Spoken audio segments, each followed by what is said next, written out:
terakhir yang diberikan. Di sini kami ada 5 orang yang belum mempresentasikan. Nah, di sini kami akan mempresentasikan dalam bentuk video. Yang pertama adalah saya sendiri, Dr. Jarno, menganalisis film Jangan Panggil Mama Kafir tahun 2025 yang menjadi latar belakang adalah film bukan sebagai hiburan, melainkan teks ideologis yang menyoroti konflik pernikahan beda agama dan relasi kuasa dalam keluarga. Nah, fokus utama saya adalah membedah bagaimana simbol agama digunakan untuk memanifestasikan ketimpangan sosial melalui perspektif semiotika orang barat. Nah, metode yang saya gunakan, teori yang saya gunakan adalah menggunakan teori semiotika orang barat yang membagi analisis menjadi 3 tingkat. Yang pertama adalah denotasi atau makna literal, apa yang tampak secara langsung pada tanda, baik gambar, dialog, dan simbol. Kedua, konotasi atau asosiasi kultural dan emosional yang melekat pada tanda, makna kontekstual dan ideologis. Dan yang ketiga adalah mitos, bagaimana sistem signifikasi tingkat kedua yang menaturalisasi ideologi sehingga tampak sebagai kebenaran atau alamiah. Nah, metode penelitian yang digunakan yang adalah kualitatif, deskriptif, dan interpretatif dengan objek penelitian yaitu film Jangan Panggil Mama Kafir tahun 2025 dengan menggunakan 3 adegan kunci yang saya pilih secara proporsif. Yang pertama itu adalah adegan pertemuan antara Fafat dan Mama Laila di gereja. Yang kedua adalah janji keluarga, dan yang ketiga adalah seruan Laila ketika sidang di pengadilan. Bagaimana Laila itu mengucapkan jangan panggil Mama Kafir ketika seorang penuntut itu menyebut Mama Laila itu seorang kafir. Nah, dalam adegan pertama, salib terlihat dominan di latar belakang Maria atau mama dari Laila ditempatkan di tengah, sedangkan Fafa ada di sisi frame. Ini sebenarnya cara film memperlihatkan ketimpangan posisi di mana pihak minoritas seolah-olah ditempatkan di pinggiran. Yang kedua, adegan janji keluarga di mana keputusan bahwa hasil pernikahan antara Maria dengan Fafat dari pernikahan beda agama tadi adalah melahirkan seorang anak yang bernama Laila, itu akan dididik dalam agama mengikuti ayatnya, yaitu agama Islam. Nah, penggunaan jilbab dalam adegan ini memperkuat otoritas tersebut. Film ini menggambarkan aturan patriarki sebagai sesuatu yang normal atau wajar sehingga tidak banyak dipertanyakan. Dan yang ketiga, adegan kelima saat Laila berteriak jangan panggil Mama Kafir adalah bentuk perlawanan emosional anak, menunjukkan bahwa rasa kasih sayang di keluarga dan nilai kemanusiaan seharusnya bisa melampaui pelabelan agama yang takut dan menyalahkan.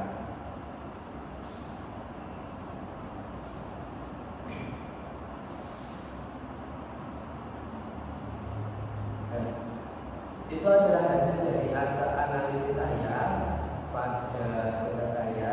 Selanjutnya, kesimpulannya yakni film berfungsi sebagai arena pertarungan makna, simbol religius bekerja mereproduksi kuasa mayoritas dan patriarki. Namun di saat yang sama, narasi film berhasil menawarkan kontra mitos yang mengedepankan nilai kemanusiaan di atas batas identitas agama. Nah, selanjutnya akan dilakukan oleh teman saya di analisis kedua. penelitian yang berjudul, nah ini saya akan mempresentasikan penelitian yang berjudul Representasi Feminisme Liberal dalam Ilustrasi Analisis Kemandirian dan Kesetaraan Perempuan Perspektif John Stuart Mill. Penelitian ini membahas bagaimana tokoh Alana atau Sri Asih dipresentasikan sebagai perempuan yang mandiri, memiliki kebebasan dalam menentukan hidup serta mempunyai kemampuan yang setara dengan laki-laki. Film Sri Asih tidak hanya menghadirkan cerita tentang superhero perempuan, tetapi juga memberikan kritik terhadap konstruksi gender yang masih membatasi posisi perempuan dalam masyarakat. Penelitian ini menggunakan teori feminisme liberal John Stuart Mill, khususnya mengenai kebebasan individu, otonomi diri, kesetaraan rasional, dan kesempatan yang sama antara perempuan dan laki-laki. Hasil penelitian menunjukkan bahwa Alana dipresentasikan sebagai perempuan yang mampu menentukan pilihan hidup, mengendalikan identitas dirinya, mengambil keputusan secara mandiri, serta berperan aktif dalam politik. Dengan demikian, perempuan dalam film ini tidak hanya digambarkan kuat secara fisik, tetapi juga kuat secara pemikiran dan sosial. Selanjutnya yaitu pendahuluan. Film merupakan media hiburan sekaligus media yang dapat membentuk pandangan masyarakat terhadap identitas gender. Dalam banyak film, perempuan masih sering ditempatkan sebagai tokoh pendamping, korban, atau objek yang mendukung perkembangan tokoh laki-laki. Berbeda dengan gambaran tersebut, film Sri Asih menempatkan Alana sebagai pusat cerita dan penggerak utama penting. Ia bukan hanya memiliki kekuatan fisik, tetapi juga mempunyai kemampuan dalam menentukan pilihan, menghadapi persoalan, dan melindungi masyarakat.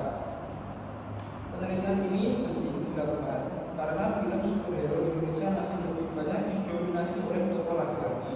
Selain itu, kajian yang menggunakan perspektif John Stuart Mill untuk membahas tokoh superhero perempuan di Indonesia juga masih relatif terbatas. Oleh karena itu, penelitian ini bertujuan untuk menganalisis bentuk kemandirian dan kesetaraan perempuan yang dipresentasikan melalui tokoh Alana dalam film Sri Asih. Selanjutnya yaitu landasan teori. Penelitian ini menggunakan teori feminisme liberal John Stuart Mill. Menurut Mill, posisi perempuan yang lebih rendah daripada laki-laki bukan merupakan keadaan alamiah. Ketimpangan tersebut muncul karena adanya aturan, kebiasaan, dan konstruksi sosial yang membatasi ruang perkembangan perempuan. Mill berpendapat bahwa perempuan dan laki-laki memiliki kapasitas rasional yang sama. Oleh karena itu, perempuan berhak memperoleh kebebasan untuk menentukan hidupnya sendiri, mendapatkan kesempatan dalam pendidikan dan pekerjaan, serta berpartisipasi dalam kehidupan sosial. Bagi Mill, kesetaraan bukan hanya memberikan manfaat kepada perempuan, tetapi juga kepada masyarakat. Ketika perempuan diberi ruang untuk mengembangkan potensinya, masyarakat juga akan memperoleh manfaat dari kemampuan dan kontribusi perempuan tersebut. Selanjutnya yaitu metode penelitian. Penelitian ini menggunakan pendekatan kualitatif deskriptif. Pendekatan ini digunakan karena penelitian berfokus pada penafsiran makna yang terdapat dalam dialog, tindakan tokoh, dan peristiwa dalam film. Sumber data utama adalah film Sri Asih beserta subtitle film. Pengumpulan data dilakukan menggunakan teknik semakin cepat. Analisis dilakukan melalui tahapan identifikasi, klasifikasi, interpretasi, dan penarikan kesimpulan. Selanjutnya yaitu perangkat aman. Berdasarkan hasil analisis digabungkan 5 untuk representasi feminisme liberal dalam film Sri Asih. Pertama, kesetaraan perempuan, kedua kebebasan identitas, ketiga kemandirian keputusan, keempat partisipasi publik, dan yang terakhir agen perubahan sosial. Selanjutnya hasil dari pembahasan pada bagian 1. Data pertama terdapat pada menit 6 lebih 1 detik sampai 8 lebih 6 detik. Ketika alat kecil memberikan lagu yang lebih berhubungan, Alana mengatakan memberikan berani menghadapi anak-anak laki-laki yang melakukan berhubungan. Adegan tersebut menunjukkan bahwa keberanian, kekuatan, dan kemampuan menghadapi konflik tidak dimiliki oleh laki-laki. Anak tidak ditempatkan sebagai anak perempuan yang harus dilindungi, tetapi justru menjadi pihak yang memberikan perlindungan. Selanjutnya data yang kedua, pada adegan ini Alana menyatakan bahwa ia tidak ingin kehidupannya dikendalikan oleh pihak lain. Hal ini menunjukkan keinginan Alana untuk menentukan identitas dan jalan kehidupannya sendiri. Dalam perspektif ini, kebebasan individu merupakan hak setiap manusia, termasuk perempuan, selama kebebasan tersebut tidak merugikan orang lain. Bagian yang kedua, data ketiga, dalam adegan tersebut Alana mengatakan saya akan urus masalah ini sendiri. Pernyataan ini menunjukkan bahwa Alana memiliki keberanian untuk mengambil keputusan secara mandiri. Ia tidak menyerahkan persoalannya kepada orang lain dan tidak bertanggung jawab atas konsekuensi tindakannya. Selanjutnya data 4, ketika Sri Asih disebut sebagai seorang patriot, penyebutan tersebut menunjukkan bahwa perempuan dapat memperoleh pengakuan melalui kontribusi kepada masyarakat. Identitas Sri Asih tidak hanya dibangun melalui kehidupan pribadi, tapi juga melalui keterlibatan dalam ruang publik. Dan data yang terakhir, yaitu ketika Sri Asih menghadapi ancaman yang membahayakan masyarakat. Dalam adegan tersebut, Alana tidak lagi hanya berusaha untuk menghami dirinya. Ia telah menggunakan kekuatan dan kemampuannya untuk melindungi orang lain. Adegan ini menunjukkan perkembangan posisi Alana. Pada awalnya ia dianggap berbeda dan sulit diterima. Namun pada bagian akhir, kemampuan tersebut justru membuatnya menjadi tokoh yang dipercaya dan diandalkan. Selanjutnya, berdasarkan hasil penelitian, film Sri Asih mempresentasikan feminisme liberal melalui 5 aspek utama, yaitu kesetaraan perempuan, kedua kebebasan perempuan dalam menentukan identitas diri, ketiga kemandirian dalam mengambil keputusan, keempat partisipasi perempuan dalam ruang publik, dan yang terakhir perempuan sebagai agen perubahan sosial. Dengan demikian, perempuan dalam film Sri Asih tidak lagi ditempatkan sebagai objek subordinat, melainkan sebagai individu yang bebas, mandiri, rasional, dan memiliki kontribusi bagi masyarakat. Dalam penelitian ini dapat dipahami bahwa film bukan hanya media hiburan, tapi juga dapat menjadi media untuk mengkritik stereotip dan ketimpangan gender. Oke, baik. Selanjutnya presentasi selanjutnya akan disampaikan oleh teman saya. Selanjutnya, saya akan mempresentasikan dengan judul penelitian saya, yaitu analisis konflik batin tokoh utama dalam film Ali dan Ratu Queen menggunakan kajian psikologi sastra. Latar belakang film ini tidak hanya berfungsi sebagai hiburan, tetapi juga dapat menggambarkan berbagai persoalan kehidupan manusia, termasuk kondisi psikologis tokohnya. Film Ali dan Ratu Queen menceritakan perjalanan Ali yang pergi ke New York untuk mencari ibunya setelah ayahnya meninggal dunia. Perjalanan tersebut bukan hanya perjalanan fisik, tetapi juga perjalanan emosional yang penuh dengan kegulatan batin. Konflik batin yang dialami Ali menarik untuk diteliti karena berkaitan dengan kehilangan harapan, pencarian kasih sayang, dan pencarian jati diri. Oleh karena itu, penelitian ini menggunakan pendekatan psikologi sastra untuk mengkaji kondisi kejiwaan tokoh tersebut.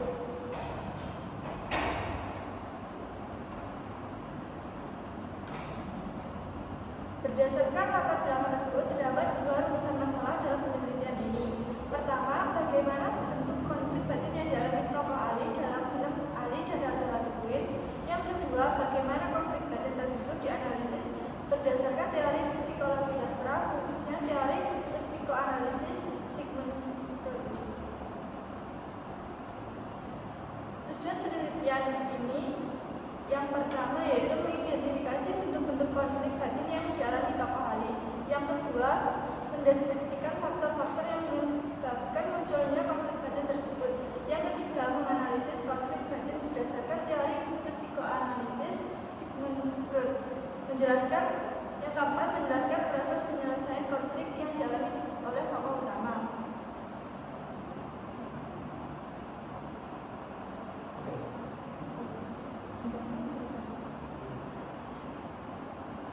peninjauan pustaka. Pada bagian ini dijelaskan teori yang menjadi landasan penelitian, yaitu teori psikologi sastra dan teori psikoanalisis Sigmund Freud. Kedua teori tersebut digunakan untuk memahami kondisi kejiwaan tokoh Ali selama cerita berlangsung. Psikologi sastra merupakan pendekatan yang menghubungkan ilmu psikologi dengan karya sastra. Melalui pendekatan ini, tokoh dalam karya sastra dipandang seperti manusia nyata yang memiliki emosi, motivasi, dan konflik psikologis. Dalam penelitian ini, psikologi sastra digunakan untuk memahami berbagai konflik batin yang dialami Ali selama proses pencarian ibunya.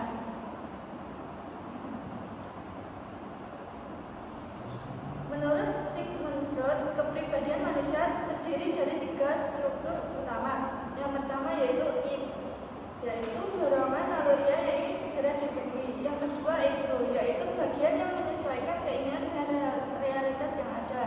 Yang ketiga superego, yaitu aspek moral yang mengatur perilaku berdasarkan norma dan nilai. Ketidakseimbangan antara ketiga aspek tersebut dapat menyebabkan munculnya konflik batin dalam diri seseorang. Penelitian ini menggunakan metode kualitatif dengan pendekatan studi literatur atau library research. Sumber data yang digunakan meliputi film Ali dan Ratu-Ratu Wales, buku-buku psikologi sastra, jurnal ilmiah, serta berbagai referensi yang relevan. Data dikumpulkan melalui studi dokumentasi dan dianalisis menggunakan teknik analisis isi atau konten analisis. Pada bagian pembahasan menemukan beberapa bentuk konflik batin yang dialami oleh tokoh Ali. Konflik-konflik tersebut yang pertama yaitu adalah konflik kehilangan. Setelah ayahnya meninggal dunia, Ali merasakan kesedihan yang mendalam, kesepian serta kebutuhan akan figur keluarga. Perasaan kehilangan inilah yang kemudian mendorong Ali untuk mencari ibunya ke New York sebagai upaya memenuhi kebutuhan kasih sayang yang hilang. Konflik ini menjadi awal dari seluruh perjalanan emosional yang dialami tokoh utama. Konflik berikutnya adalah konflik antara harapan dan kenyataan. Ali berharap dapat menemukan kasih sayang dan kebahagiaan setelah bertemu ibunya. Namun kenyataannya kehidupan ibunya telah berubah dan tidak sesuai dengan bayangannya. Akibatnya muncul rasa kecewa, bingung, terluka, dan tekanan emosional yang cukup besar. Selain itu, Ali juga mengalami konflik identitas diri sebagai seorang remaja. Ia mulai mempertanyakan siapa dirinya, bagaimana makna keluarga dalam hidupnya, serta posisi dirinya di tengah berbagai perubahan yang terjadi. Pengalaman yang dialami di New York membuat Ali melakukan refleksi diri hingga akhirnya berkembang menjadi pribadi yang lebih dewasa. Jika analisis menggunakan teori Freud, konflik batin Ali dapat dijelaskan melalui 3 aspek. Yang pertama, aspek id terlihat dari keinginannya yang sangat kuat untuk bertemu ibunya dan mendapatkan kasih sayang. Yang kedua, aspek ego tampak ketika Ali mulai menghadapi kenyataan bahwa harapannya tidak sesuai dengan realitas.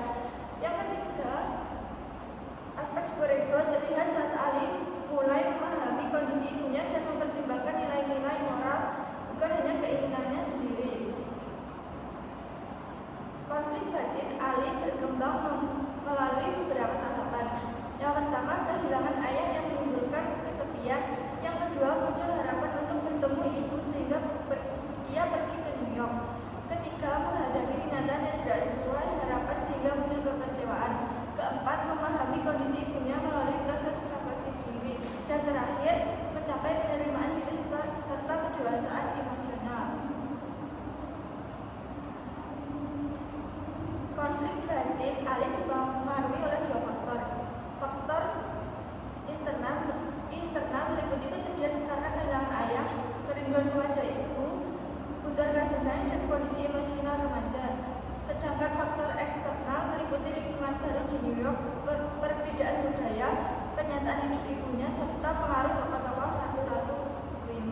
Berdasarkan hasil penelitian dapat disimpulkan bahwa tokoh Ali mengalami 3 konflik batin utama, yaitu konflik kehilangan, konflik harapan dan kenyataan, serta konflik identitas diri. Konflik tersebut muncul akibat pertentangan antara kebutuhan emosional, pengalaman hidup dan realitas yang dihadapi tokoh. Berdasarkan teori Freud, konflik dipengaruhi oleh interaksi antara ego dan superego. Pada akhirnya konflik batin tersebut membawa Ali menuju penerimaan diri, kedewasaan emosional, dan pemahaman baru tentang keluarga serta kehidupan.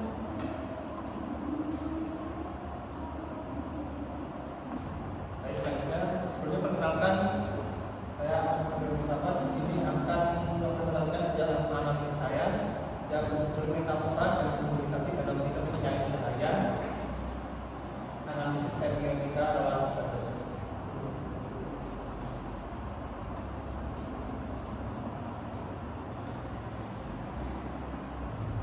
Pada bagian latar belakang terdapat 3 alasan utama mengapa saya mengambil penelitian ini. Yang pertama yaitu kompleksitas isu.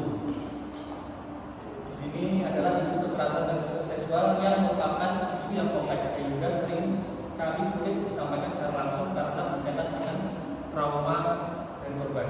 Yang kedua yaitu film Penyanyi Cahaya sendiri, karena ini memilih bahasa simbolik dibandingkan menampilkan kekerasan secara eksplisit. Simbol-simbol ini yang menjadi daya tarik para penonton untuk dianalisis. Dan yang ketiga, masih terdapat kesenjangan antara fakta yang dialami korban dengan persepsi masyarakat.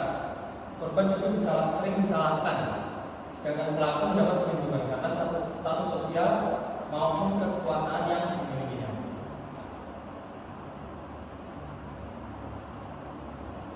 Adapun teori yang saya gunakan yaitu teori semiotika Roland Barthes. Menurut Barthes, sebuah tanda memiliki 3 tingkatan makna, yaitu dilotasi, konotasi, dan mitos.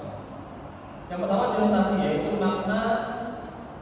makna yang tampak secara langsung atau makna harfiah. Yang kedua yaitu konotasi, yaitu makna yang lahir karena budaya, pengalaman maupun cara pandang masyarakat. Sedangkan yang ketiga adalah mitos, yaitu konotasi yang terus berulang sehingga akhirnya dianggap normal oleh masyarakat.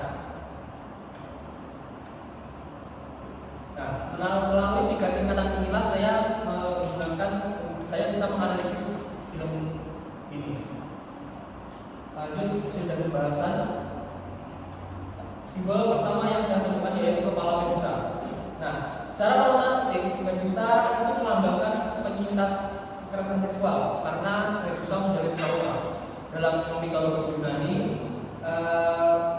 Medusa itu sebenarnya adalah korban, tetapi dia yang dikutuk menjadi monster berkepala ular. Kondisi ini memiliki kemiripan dengan fenomena victim blaming, yaitu ketika korban justru dianggap sebagai penyebab terjadinya kekerasan. Melalui simbol Medusa ini, film ini mengkritik cara masyarakat yang mudah menyalahkan korban dibandingkan pelindungnya. Data kedua yang saya temukan yaitu Perseus, atau di sini lebih tepatnya Rama yang menggunakan kostum Perseus. Secara figuratif, Rama hanya sedang memakai kostum dalam pementasan. Namun secara kualitatif, Rama menjadi simbol pelaku yang memiliki privilege sosial, ekonomi, dan akademik. Nah, perisai ini yang digunakan Perseus, ini dimaknai sebagai perlindungan atau dimiliki pelaku sebagai tujuan korban agar dapat dipantulkan kepada korban itu sendiri.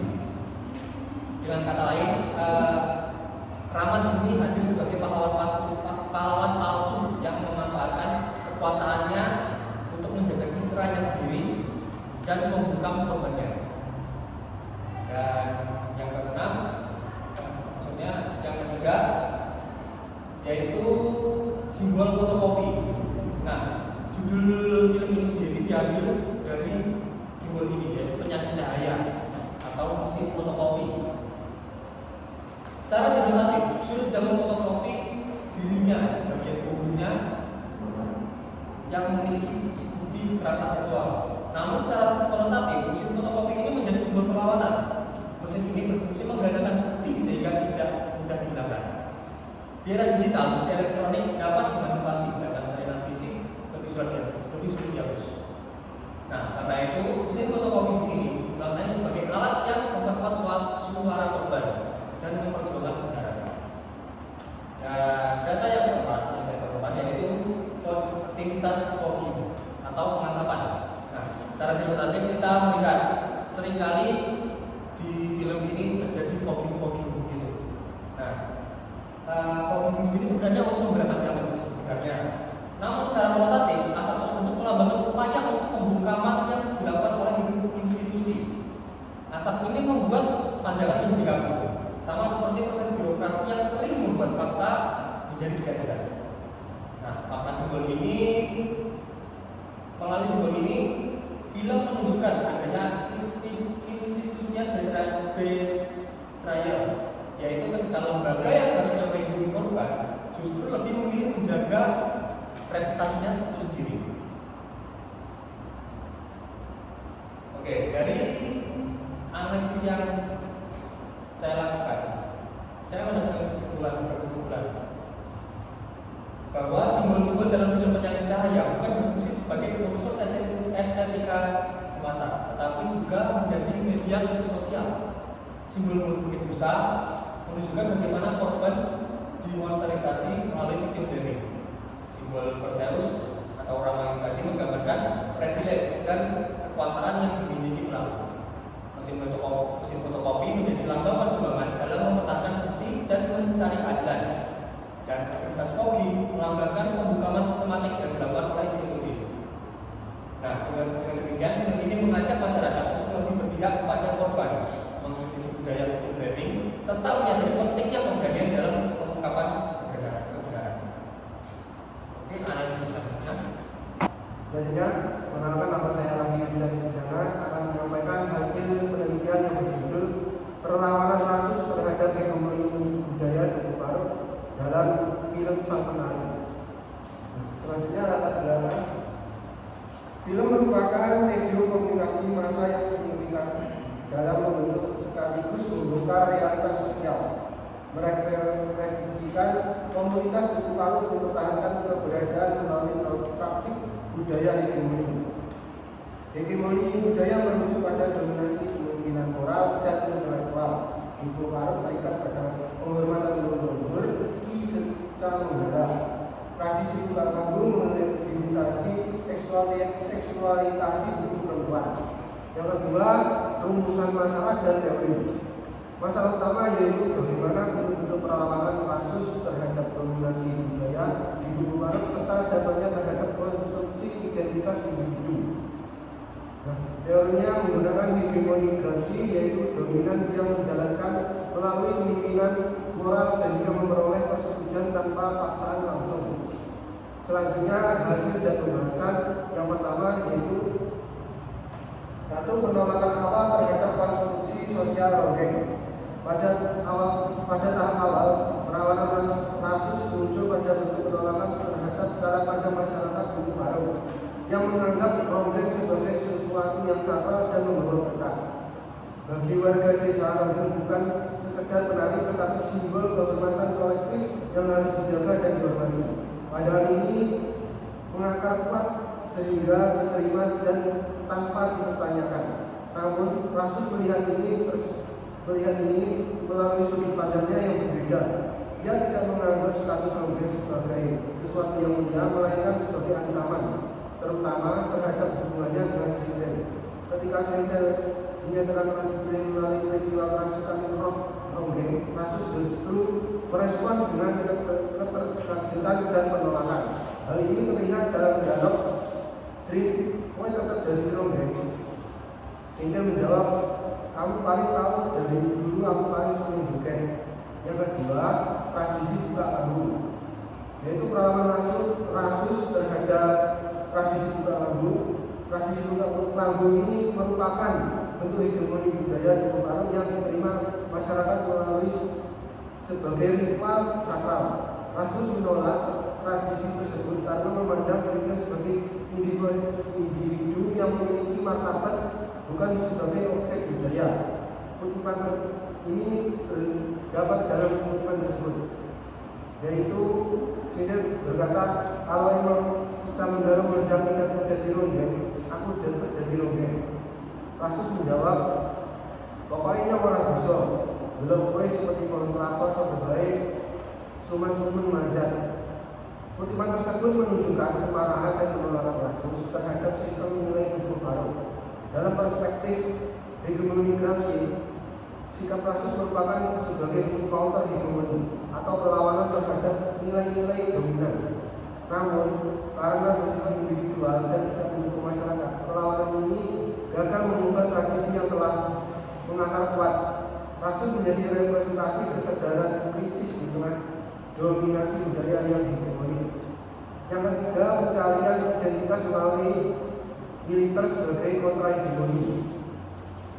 Pencarian identitas Rasus melalui institusi militer dalam film Sampurnari tidak dapat dipahami sebagai keputusan individual, melainkan sebagai kontra-hegemoni yang kompleks dan berlapis. Tindakan Rasus meninggalkan Duku Paru merupakan bentuk dislokasi kultural, yakni upaya melepaskan diri dalam sistem makna-makna yang telah mengikatnya sejak lahir.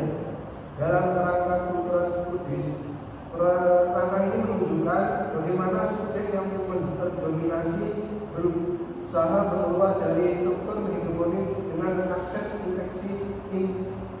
institusi alternatif yang memiliki legitimasi lebih luas dan dalam hal ini dalam negara.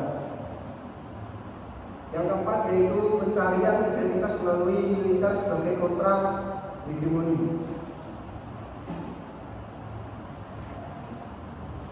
Hegemoni budaya Duku Paru bekerja melalui keyakinan bahwa seseorang ronggeng sejatinya ditentukan oleh indang wahyu mistis. Rasus secara kritis melihat bahwa narasi mistis ini hanyalah sebagai alat bagi para ketua adat seperti Kertareja untuk melanggengkan eksploitasi terhadap sipil demi keuntungan materi dan status sosial. Selanjutnya, kesimpulan dari penelitian ini yaitu film Sampurnari menunjukkan kuatnya hegemoni budaya Duku Paru melalui tradisi ronggeng, buka lambu, dan mitologi indah yang diterima masyarakat sebagai nilai sakral. Hegemoni tersebut membentuk kesadaran masyarakat termasuk senior yang menerima perannya sebagai ronggeng. Ronggeng hadir sebagai representasi kontra hegemoni melalui penolakan terhadap nilai-nilai budaya yang dianggap tidak adil. Perlawanan ini berkembang dari penolakan emosional hingga tindakan nyata. Schindler meninggalkan Duku Paru, namun karena bersifat individual, perlawanan ini tidak mampu mengubah sistem budaya yang telah menakar kuat. Bergabungnya Rasus melalui militer menunjukkan upaya membangun identitas baru meskipun ia tetap berada dalam struktur kekuasaan yang berbeda. Dengan demikian, tokoh Rasus mempresentasikan berusaha menyelamatkan kesadaran kritis individu yang mempertanyakan dominasi budaya sekaligus menunjukkan pertarungan antara hegemoni dan kontra-hegemoni secara terus berlangsung dalam kehidupan sosial. Demikian presentasi dari kelompok kami. Ada kekurangan yang kami mohon maaf. Wassalamualaikum